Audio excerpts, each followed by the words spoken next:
ಏನಾದರೂ court clean chit ಕೊಟ್ಟಿದೆಯಾ? Nagendra blackmail ಮಾಡಿಯೇ ಸಚಿವರಾಗಿದ್ದಾರೆ. ನಾಗೇಂದ್ರಗಿಂತ ಕಾಂಗ್ರೆಸ್ಗೆ ಹೆಚ್ಚು ಲಾಭ ಆಗಿದೆ. ಸಾಕ್ಷಿ ನಾಶಕ್ಕೆ ನಾಗೇಂದ್ರ ಜೊತೆಗೆ ಸರ್ಕಾರ ಕೈ ಜೋಡಿಸಿದೆ ಅಂತೇಳಿ ಪರಿಷತ್ ವಿಪಕ್ಷ ನಾಯಕ ಚಲುವಾದಿ ನಾರಾಯಣಸ್ವಾಮಿ ಆಕ್ರೋಶವನ್ನು ಹೊರಹಾಕಿದ್ದಾರೆ.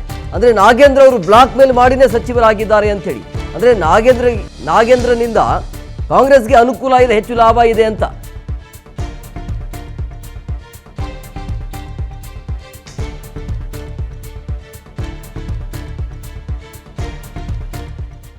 ವಾಲ್ಮೀಕಿ ನಿಗಮದಲ್ಲಿ 187 ಕೋಟಿ ನುಂಗಿದ ವ್ಯಕ್ತಿಯನ್ನೇ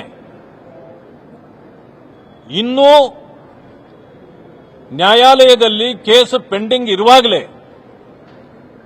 ಅವರನ್ನ ಮತ್ತೆ ಮಂತ್ರಿಮಂಡಲಕ್ಕೆ ತೆಗೆದುಕೊಂಡಿರೋದ್ರಲ್ಲಿ ಆ ಹಣ ನುಂಗಿದ್ದು ಸರ್ಕಾರ ಮತ್ತು ಕಾಂಗ್ರೆಸ್ ಪಾರ್ಟಿ ನುಂಗಿದ ಪಾಪಕ್ಕೆ ನಾಗೇಂದ್ರ ಅವರು ಭವಿಷ್ಯ ನಮ್ಮ ಹೆಸರನ್ನ ಹೇಳ್ಬಿಡಬಾರದು ಅಂತ ಹೇಳಿ